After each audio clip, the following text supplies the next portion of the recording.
New Thought Media Network proudly presents the High Vibe Hour.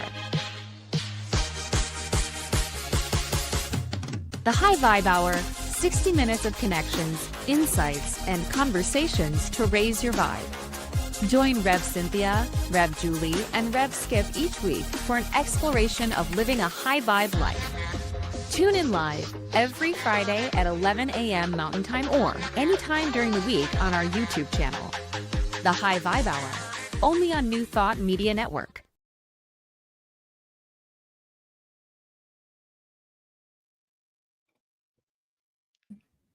Ta-da! We're here. Hey, y'all. Welcome to the High Vibe Hour. It's Friday. I'm Rev Skip.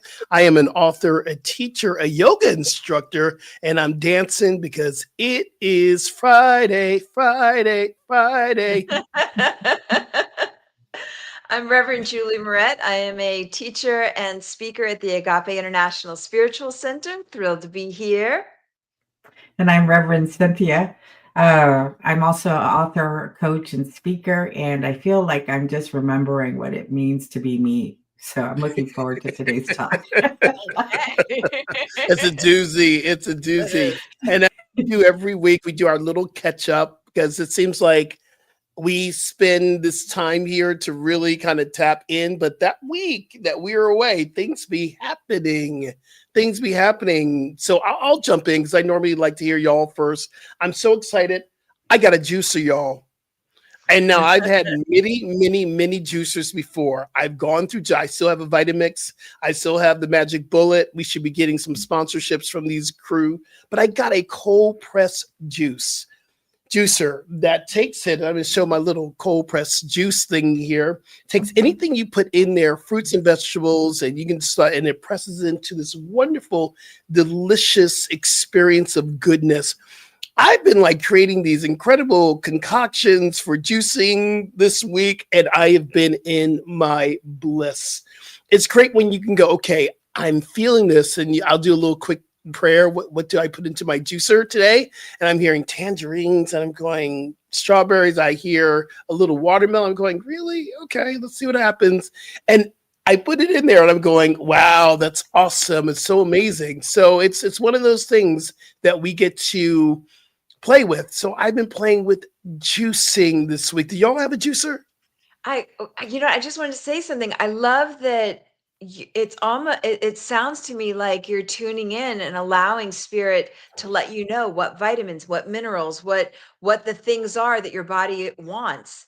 And then you're juicing it. Like, that's so cool and exciting. And I used to juice a ton. Like when I was pregnant, oh my gosh, I would go to the farmer's market. I would get every single thing that they had and I'd put it in the Vitamix.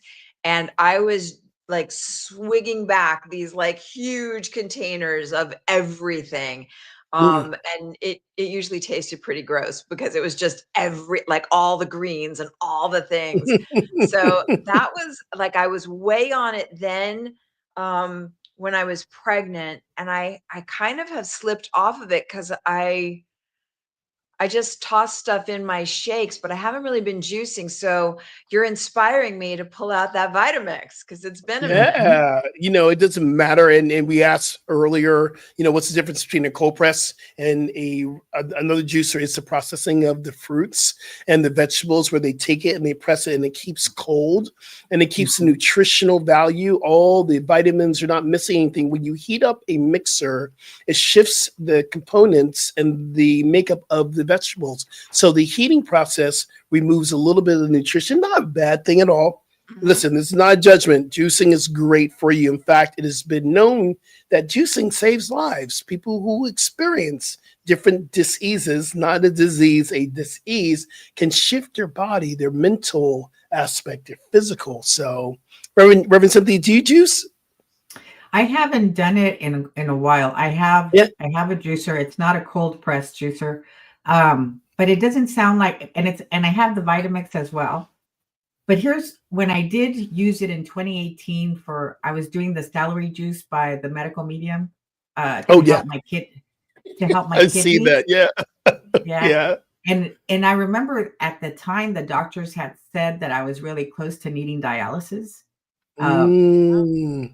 And after doing that celery cleanse, it took me back to normal in less than 2 months. Wow. So, That's mhm, amazing. Let's go, Jason. I love it. mhm. Absolutely. Absolutely. What else is going on, ladies? Oh my Rev goodness. Cynthia, did you tell us what you're up to? What this week's been like? Because you had a thing, right? You had a We thing. we had a thing. We had the conference here where it was a collaboration between some of the Agape folks, Unity and CSL. And so I got to meet ministers that I had never met before that were absolutely amazing. I got to see Reverend Carlton, Reverend Jason, Deb Uh, Barnes, the practitioner, came out, and it was hilarious because I didn't know that I was going to say what I said when I opened up my talk.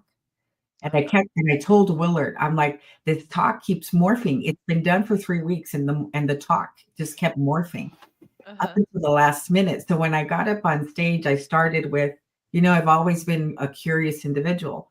And then I said, and it began with my belly button.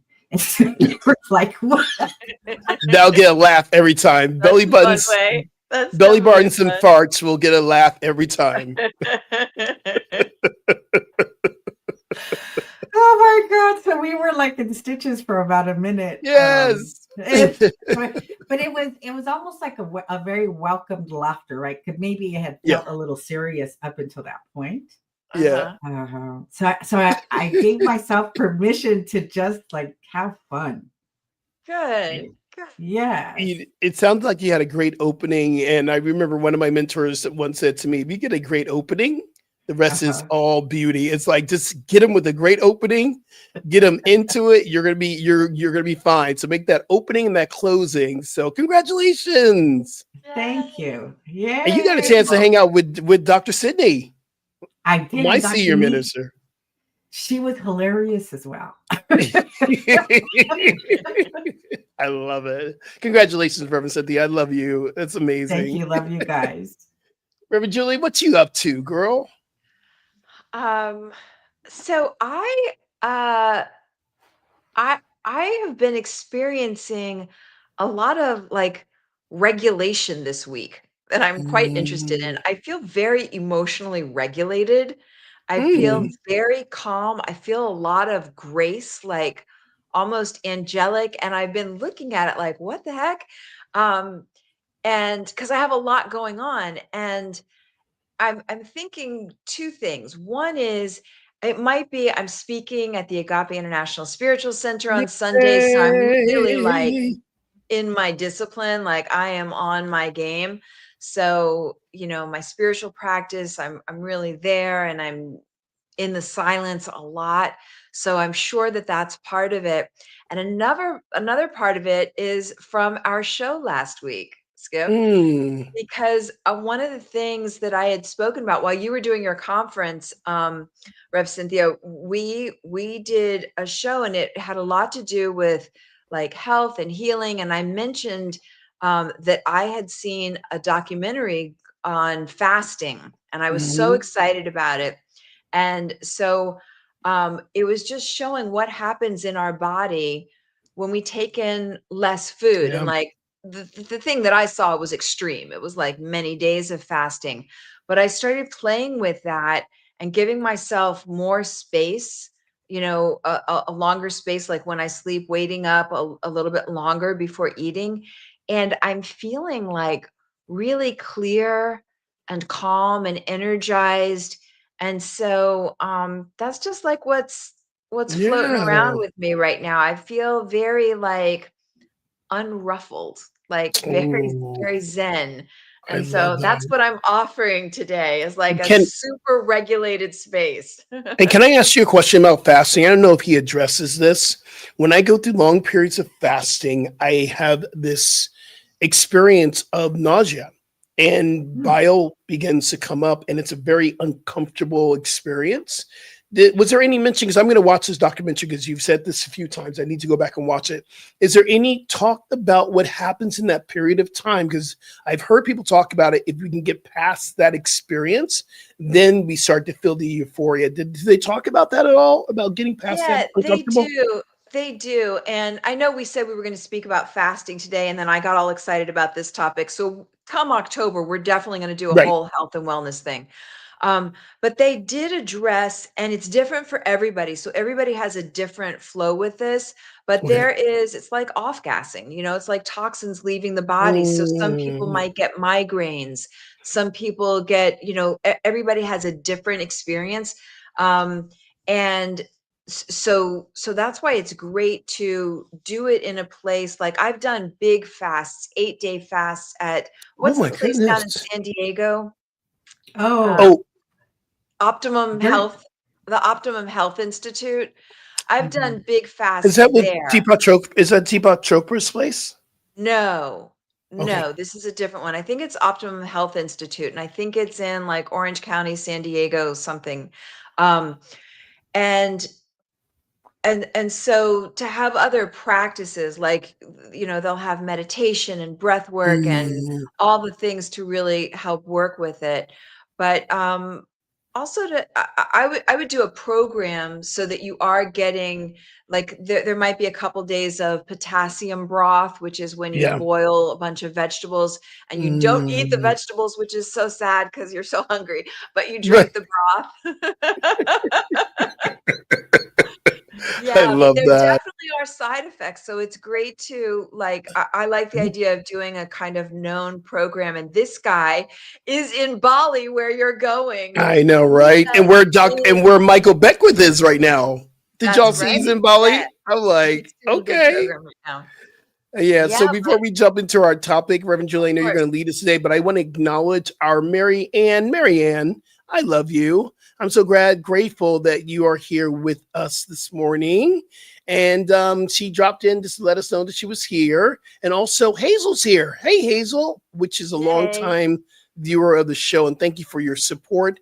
And everyone, please join in our conversation by dropping something into the feed and be a part of this experience. Welcome, y'all. Absolutely. Let's And if drop in. replays are available, on our YouTube channel, Absolutely. so if you're not able to be there live, but we like it when you're live. That's fun. Absolutely.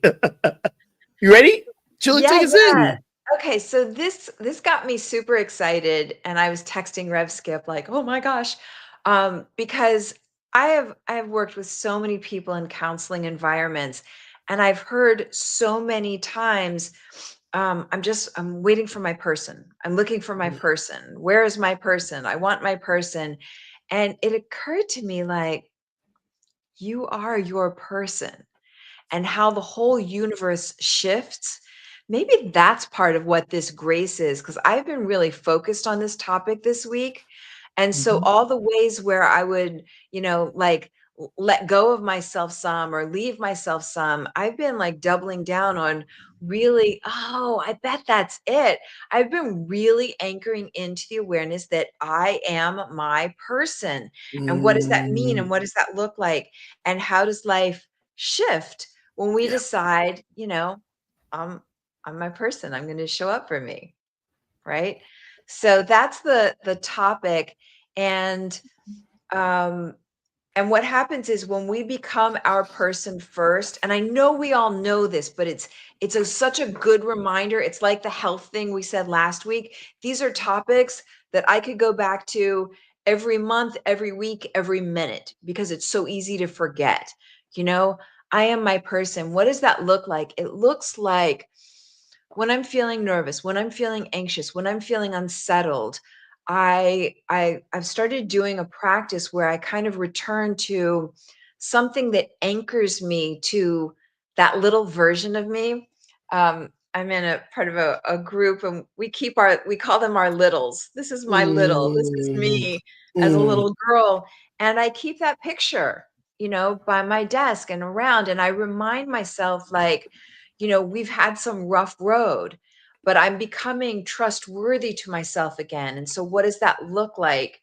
So just to kind of toss out the topic, what comes up for you when I even say you are your person? Does it feel selfish? Does it feel like foreign? Like, Rev Cynthia, what's up when you hear you are your person?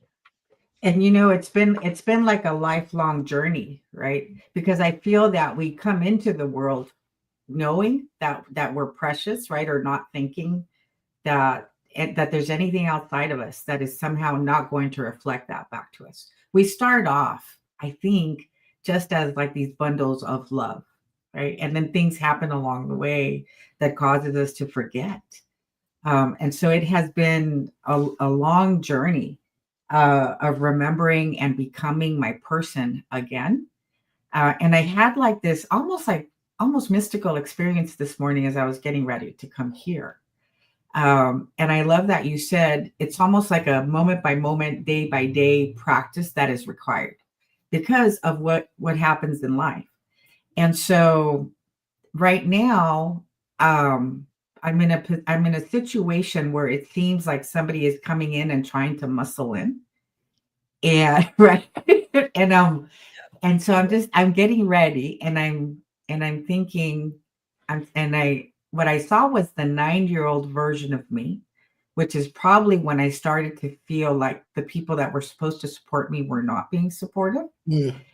And it was so amazing because I'm getting ready for us to meet this morning for the podcast. And I look in the mirror and I was like, oh my God, that feels so good to know that you are not going anywhere, that you are going to stay here with me while I walk through this. And no matter what happens, we have each other.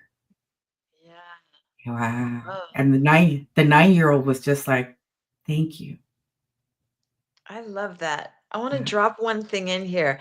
Um, I had somebody say this to me a while back, and it really landed. When I feel Mhm. somebody muscling in, you know, Mhm. to make sure I have a strong auric edge. And I know you know about this, like you live this, but the reminder is like to make sure, because sometimes to be pleasing or to not create waves, I can be someplace and disappear. And Mhm. so this is part of choosing yourself, is like making sure I keep my energy bright and my auric edge strong, and I don't shrink it around other bigger voices or louder voices. So, Mhm. I love that. Thank you for that reminder as well. yeah, yeah. How about you, Rev Skip? Yeah, What there comes to is you? this incredible book, and I'm going to really, invite everyone to get this book. It's called See the Soul by Gary Zukav. And for me, recently, I've been asking those questions. What is showing up authentically in any situation? Is it my soul or is it my personality? And my personality for me is really all about me and me, me, me. This hat is my personality. These glasses, my personality. My title's my personality. And I'm learning, and I heard this from our teacher, Michael Bernard Beckwith from the Agape International Spiritual Center, founder and director, said this is that word self-love, we're not talking about the love of the outer self. We're talking about the love of the inner self. So I get those bases. What's showing up is the personality of the soul. What's showing up is my divine self-love. And from there, am I operating from a place of authenticity? Am I moving from a place, because there's only two things we're here to do in this world, for me, is to be a receiver of love and a giver of love. That's it. And everything else that I'm not doing is feeling like I'm in the midst of my personality. And that's the people, listen, trust me, this is like Reverend Cynthia says, this is a lifelong journey. And we get to use these tools to become aware what is showing up here in this space, my personality or my soul. And if you set the intention for me for the soul to show up, that's a whole new way I'm going to show up in any situation, including with myself. Some of us, we go directly to that. Oh, I want to find someone and find someone. Let me be my person. I love this title for today. Here's a thought. If you're looking to date somebody, ask yourself, would you date yourself? Would you want to spend time with yourself?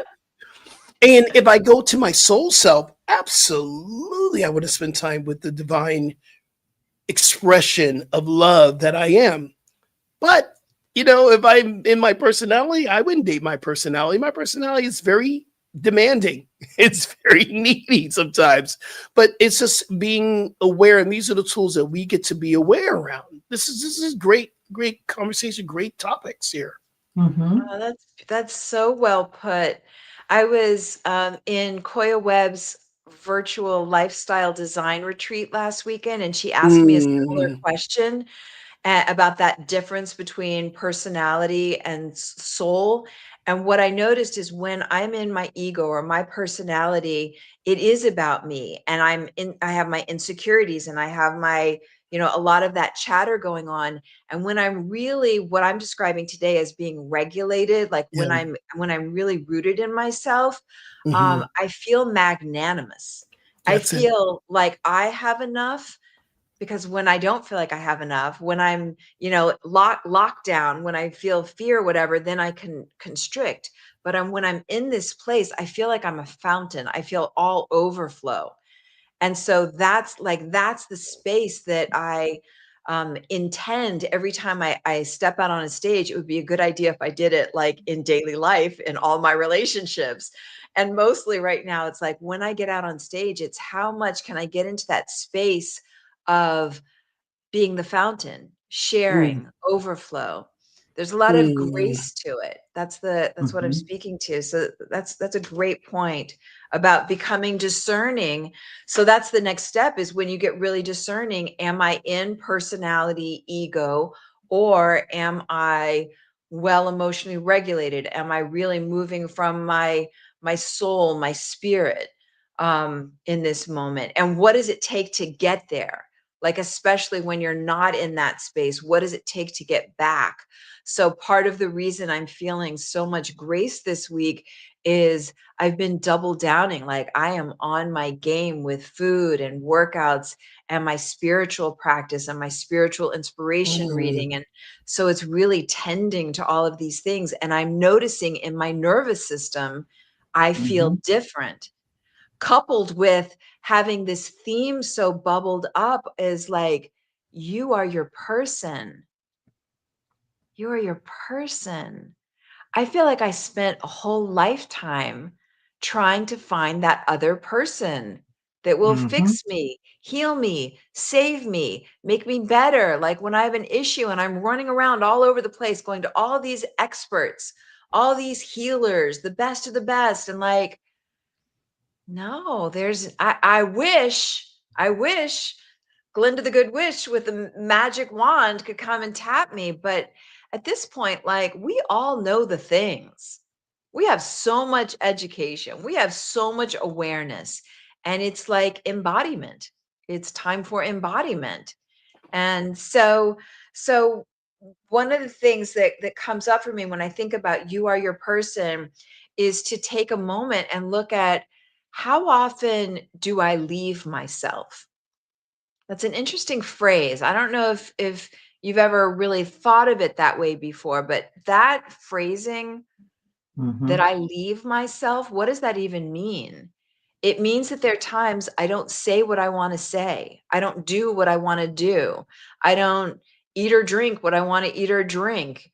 There are times I leave myself. If I'm out in a social situation, there are times I leave myself so that I don't make waves, to make things easier, to not have to deal with a hard conversation.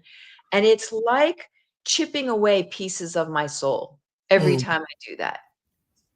So I wanted to put that piece out. Like, what is it like? Are you aware of when you leave yourself?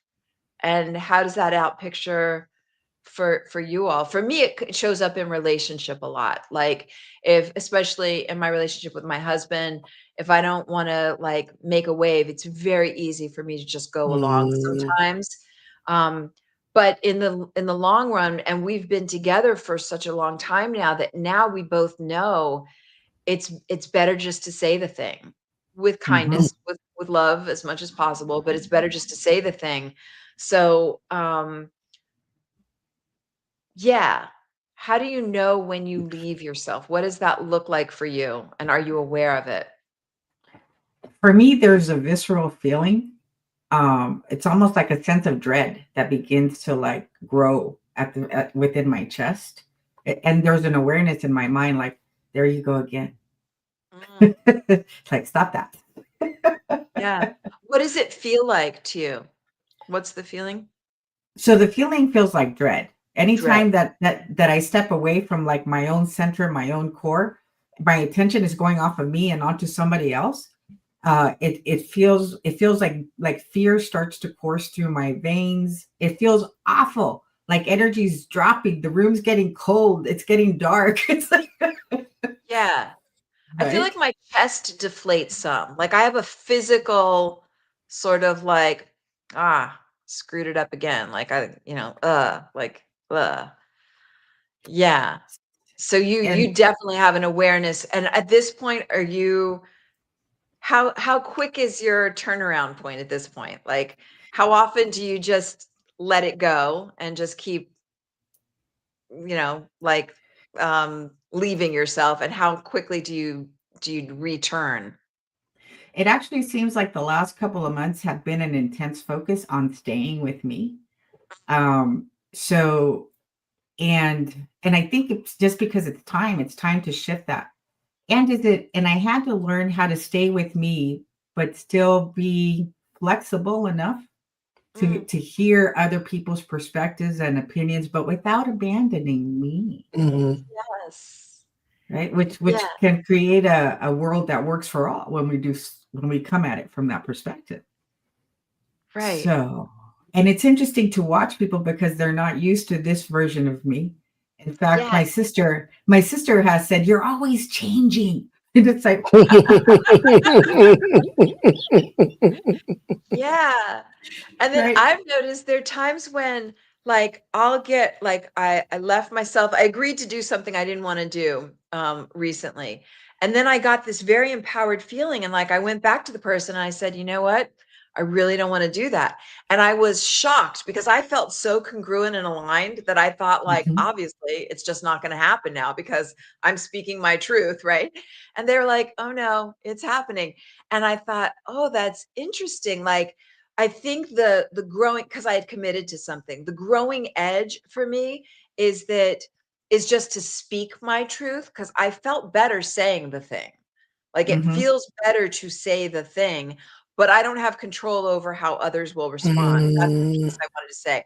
I don't have, and it was like a little bit of a shock because I thought like this feels really good to me. And I said it, and it was like, oh, it didn't feel good to them. But still, just the saying it, this is the big part. Sometimes I can have an argument with somebody and we don't even resolve it, but just the fact that we spoke it out, we both feel mhm. better.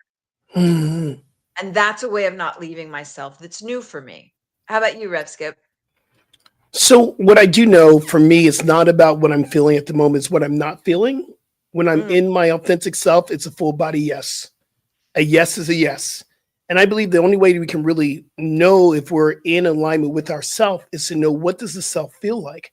What does that divine authenticity feel like when you are making, even, choosing, your dinner, or choosing time you want to spend with people, or being of service? What does a full body yes feel like? So what are the characteristics of a full body yes for me? Is peace.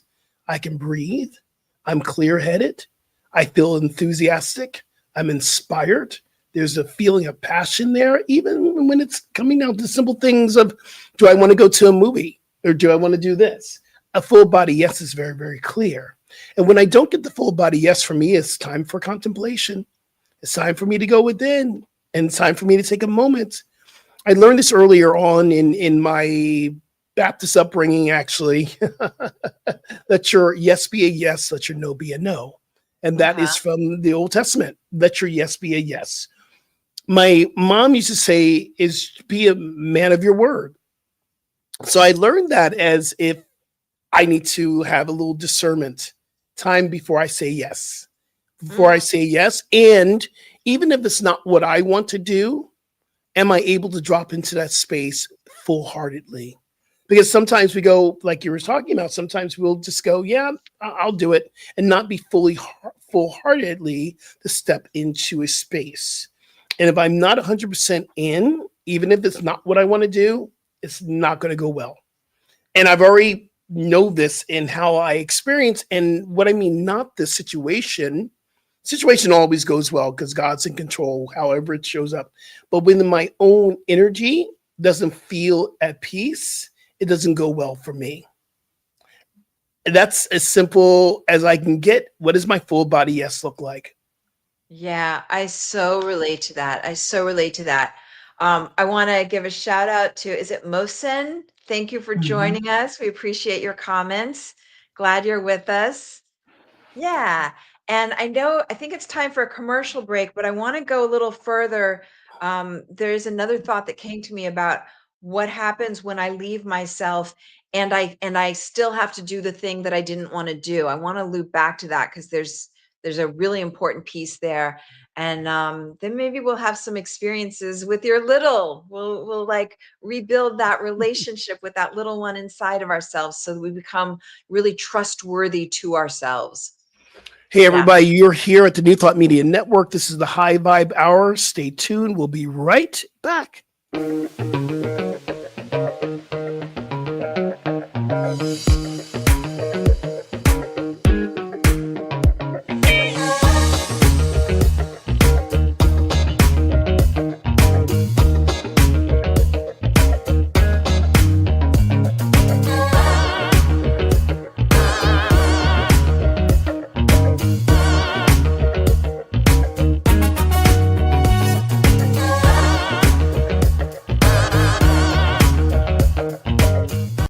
Are you passionate about media, storytelling, and making a difference? Welcome to New Thought Media Network, where your voice matters. We amplify diverse voices and share impactful stories. Join us in our mission. We are a nonprofit organization dedicated to creativity and community, looking for enthusiastic volunteers who want to be part of something bigger, learn, grow, and collaborate in various aspects of media production. Incredible support and camaraderie await you here. Your contributions will help us create powerful content that resonates with audiences and drives social change. Ready to make a difference? Visit our website www.ntmedia.org to learn more about volunteer opportunities and how you can get involved.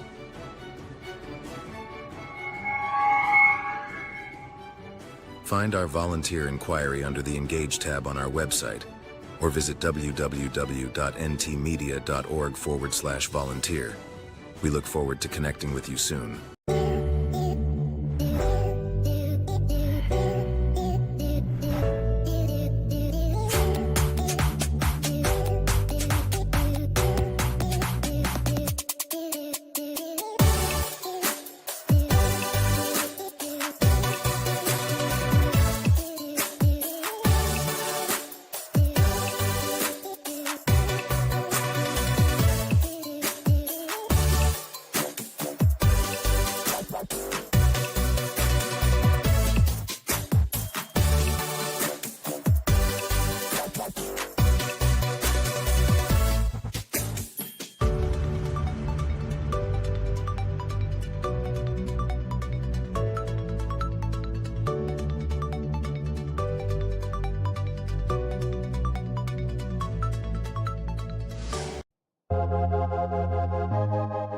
New Thought Media Network proudly presents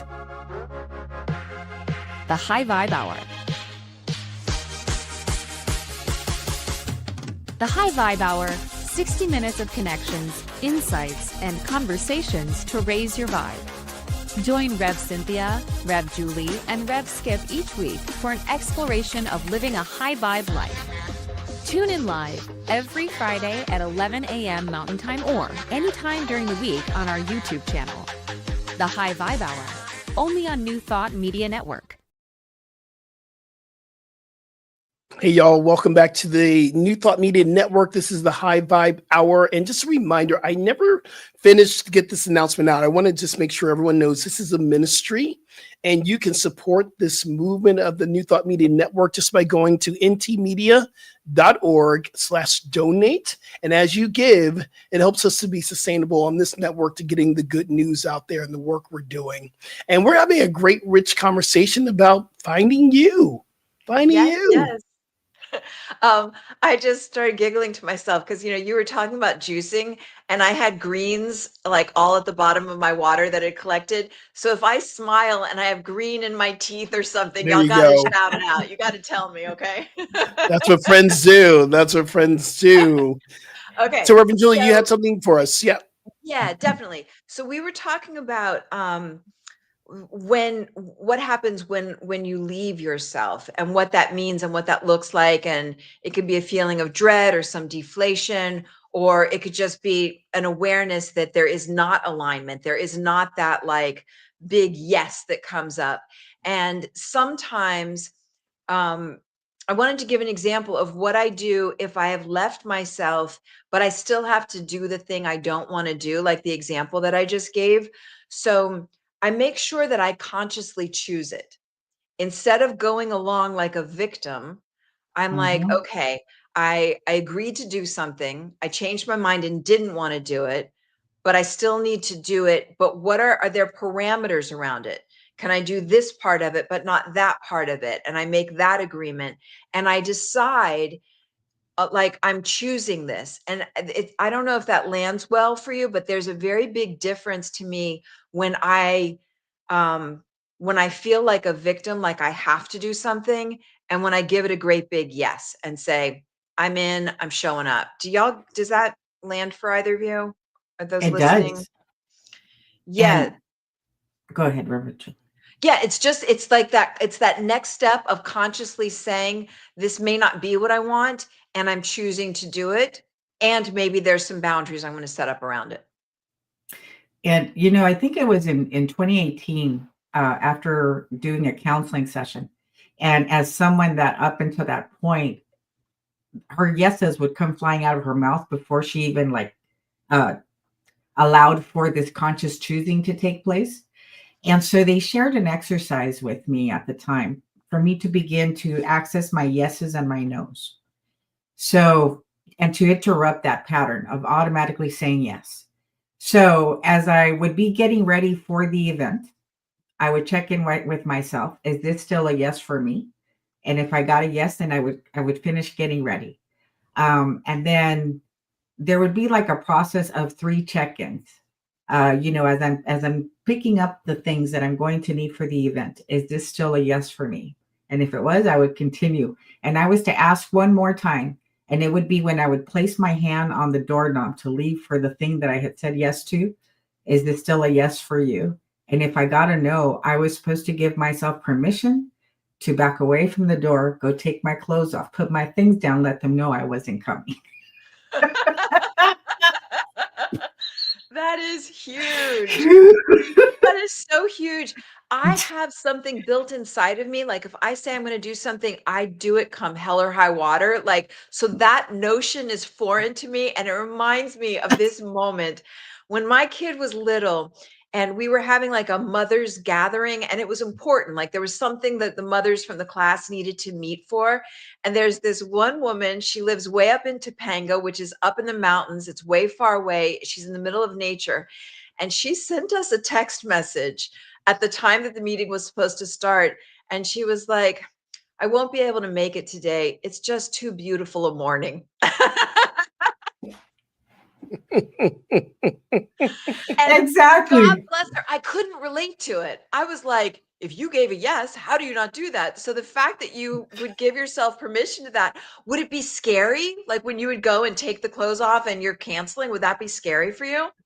Yes, my nervous system would be throwing a hissy fit. Like, what are you doing? You're letting people down, and it's like you're letting you down all the time too. Do you know that?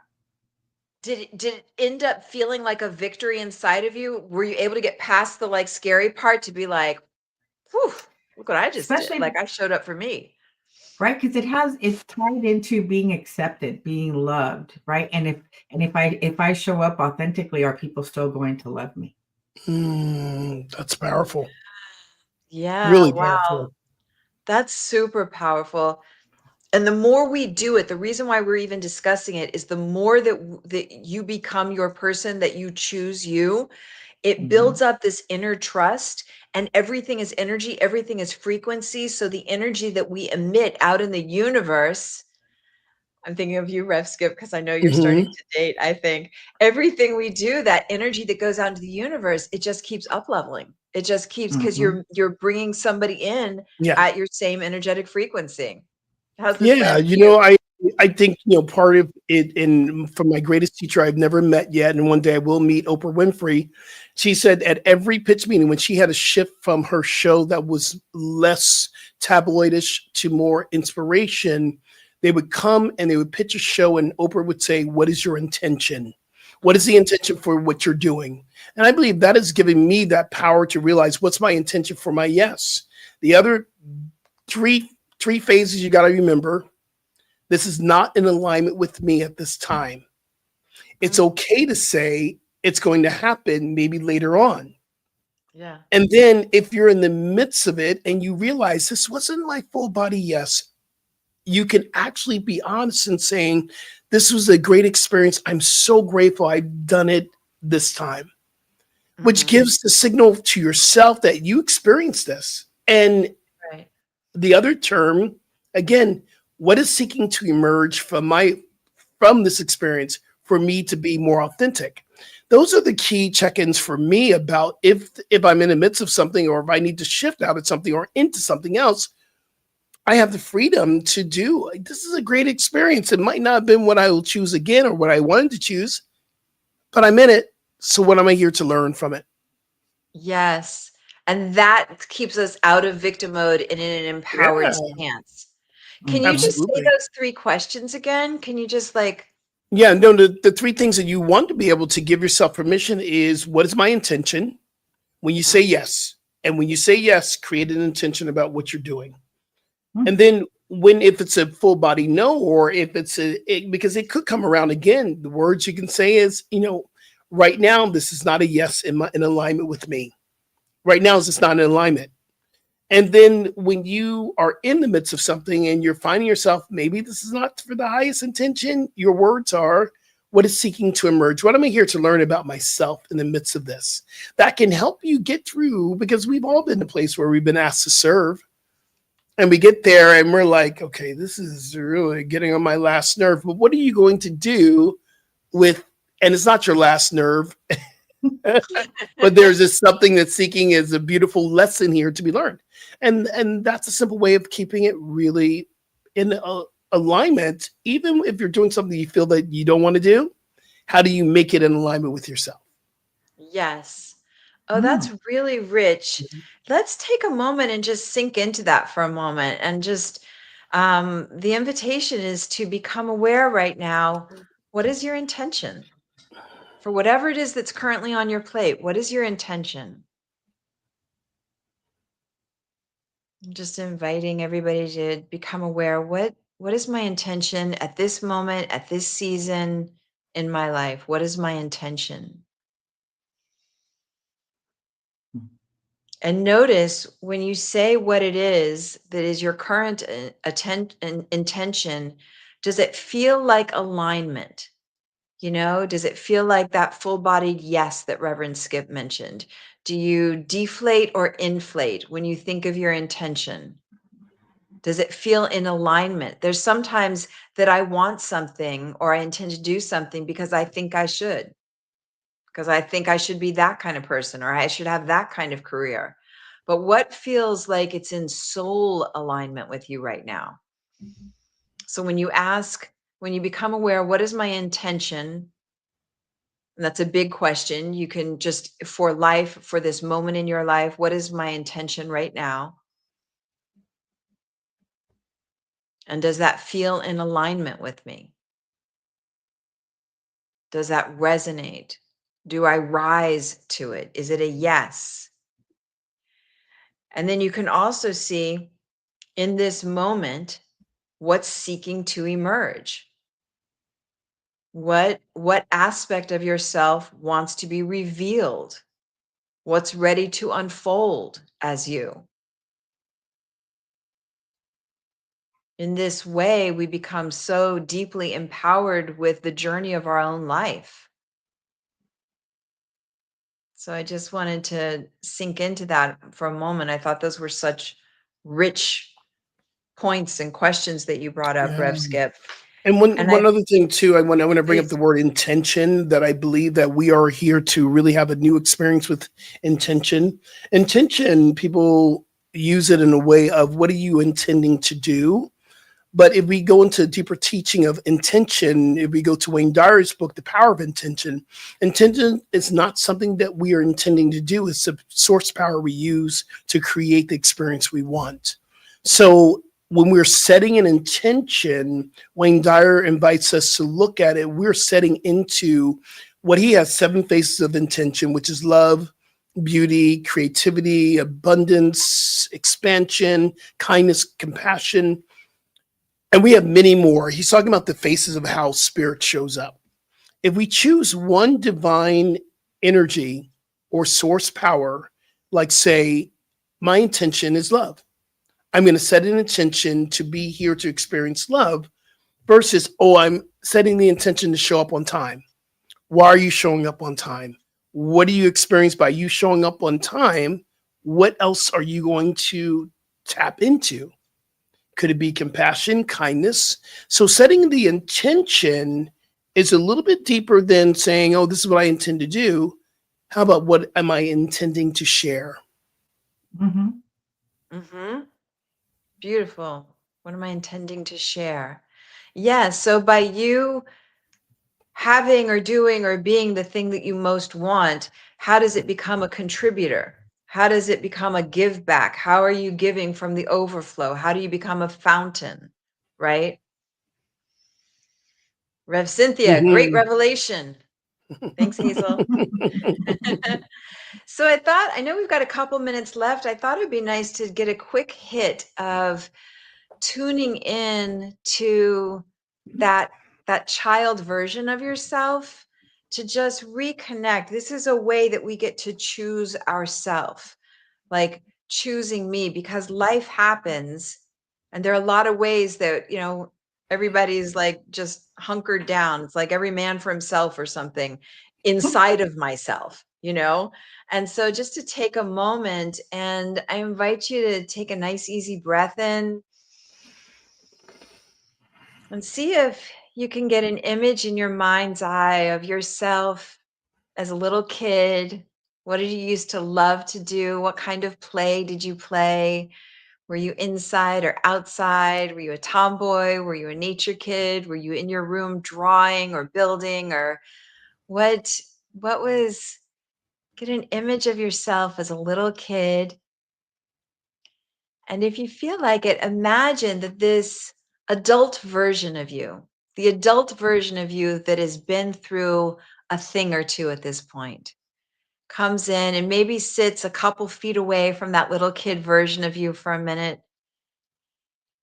and just allow yourself to be in that overflow. Let your intention right now to be all those qualities that Rev Skip just mentioned, to simply be the presence of love and kindness and care and compassion. And maybe that little kid version comes over and maybe they sit close to you. They may want to plop right down in your lap. And if it feels right, you could scoop them up in a big hug if it feels good. And just let that little version of you know, I got you. Like, we are going on a ride here. We're going to go, it's like a roller coaster. It's going to go up and down and all over the place. We're going to go all over the place. And I just want you to know I've got you, and I'm with you, and I will be with you. And maybe you could place a hand over your chest or your heart and let yourself feel the little hand of that little one. And maybe the two of you can make a pact. We're going to do this together. And we're going to find joy in this. We're going to find ways to have fun, and we're going to stumble and fall and skin our knees, and we're going to get right back up again. It may take a little time periodically, but just this is a beginning moment. I want you to know I've got you, and feel how that feels. And Rev Cynthia or Rev Skip, if you want to jump in and like add anything, you may. The funny thing is that it's the younger version telling the 54-year-old, no, honey, I got you. Yeah, and I'm gonna open up a conference talking about my belly button.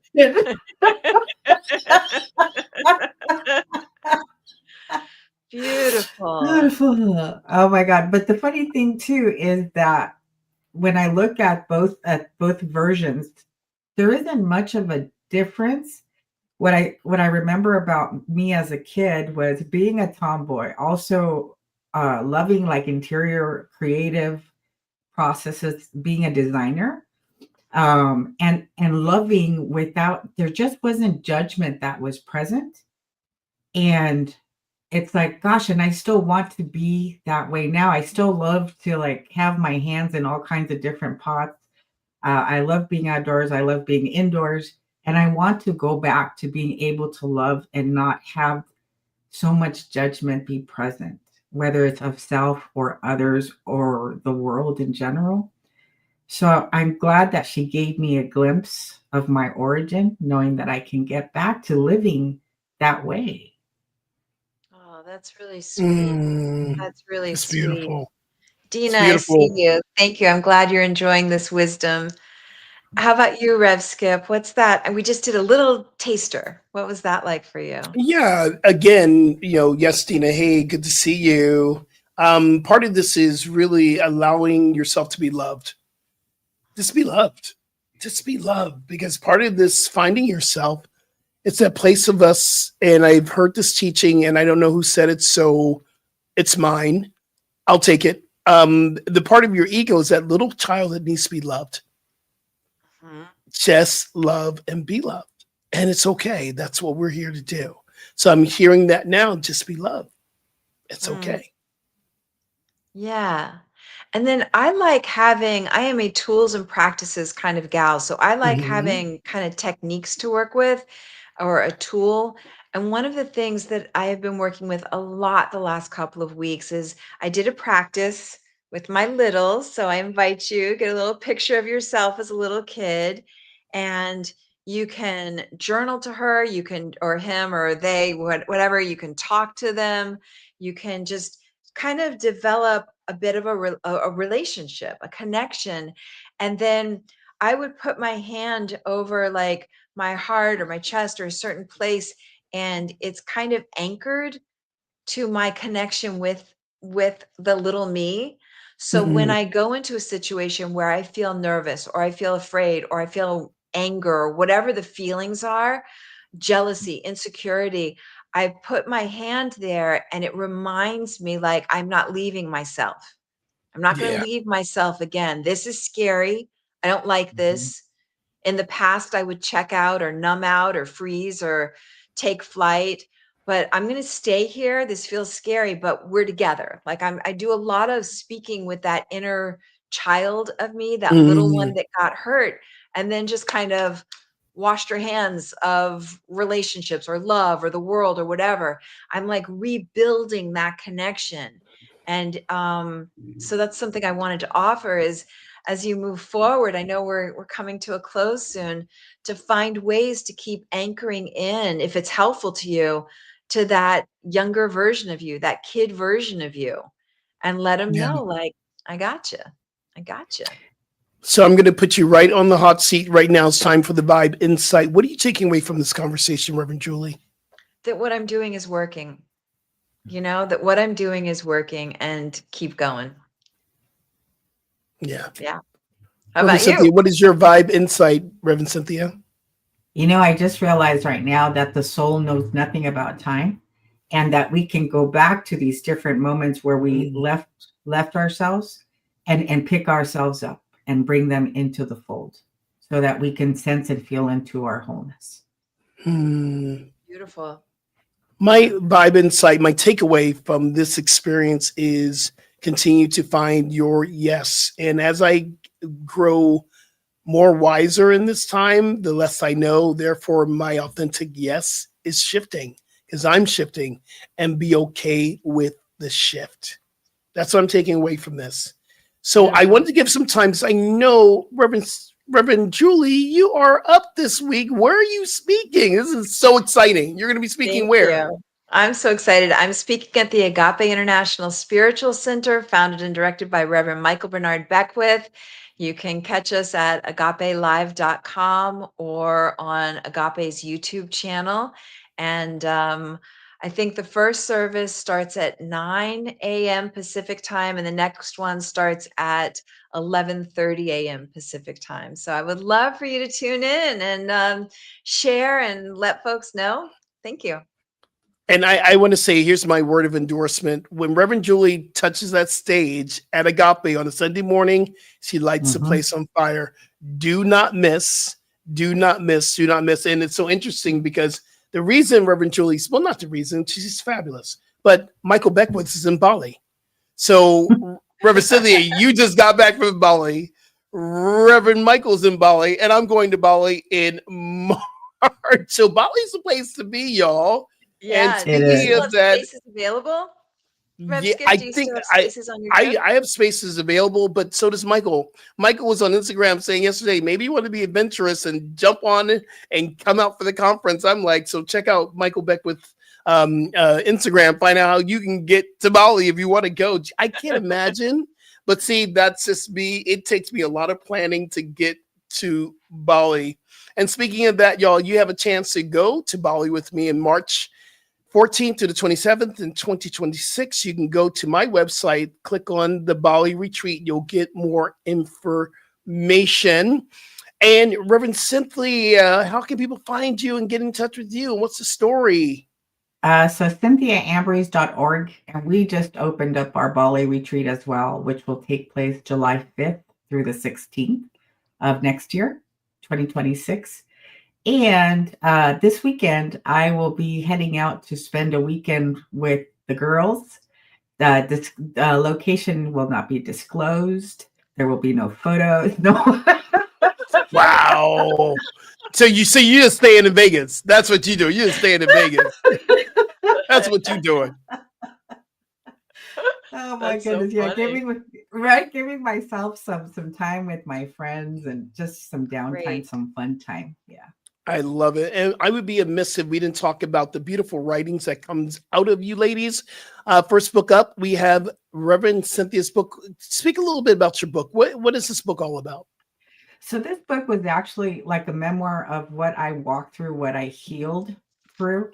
And I wanted to share it because sometimes people can't seem to see the light at the end of the tunnel. Mhm. And so it's meant to inspire, right? To let you know that you've got this. Beautiful. And Reverend Julie, what's your what? What is the what? What's the what? What's the what? It's about clarifying and activating your uniqueness. And I have a lot of tools and practices in there, as well as stories about how we can rig our lives so they pay us silent inspirational dividends, so that we don't have to do all the heavy lift. There are a lot of things we can do about the way we live our lives, what's around us, and the practices we have throughout the day to get clear about who we are and then be it. I love it. I How love about you? it. Yeah, no, the little book for big transformations came out right before the pandemic, and it's still available. But working on the next book is 10, transform in 10 steps for thriving at 50 and beyond. And we're just working out kind of what the book's going to look like. Right now, we're starting the audio recording. So the process hopefully will be out by the end of the year.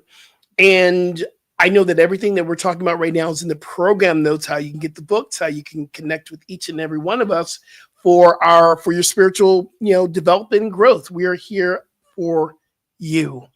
This is a great show. I am so grateful I get to find us together. I get to find me with you and you with me. This is very awesome. Great show.